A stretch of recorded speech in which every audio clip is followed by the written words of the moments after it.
আমি আল্লাহর উপর বিশ্বাসটা একটু রাখ না বান্দা। তোকে কে কষ্ট দিচ্ছে আমাকে এসে বল, তোর উপর কে জুলুম করতেছে আমাকে একটু এসে বল না। রব বলে যে বান্দা তোর কি দরকার, তোকে তো তাহাজ্জুদের ওয়াক্ত আমি দিয়ে দিয়েছি, গভীর রাত দিয়ে দিয়েছি, গভীর রাত দিয়ে দিয়েছি।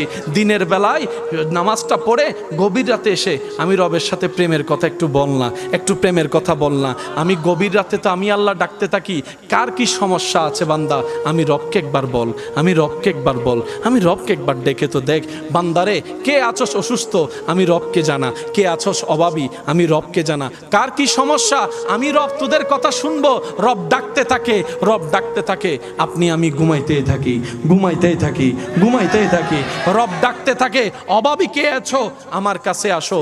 আপনি আমি ঘুমের মধ্যে থাকলাম, সকালটা হলো, এবার সেই অভাবটাকে কাঁধের মধ্যে নিয়ে অভাব দূর করার জন্য বিভিন্ন অনৈতিক কাজের মধ্যে লিপ্ত হয়ে গেলাম, আল্লাহ নারাজ হয়। এমন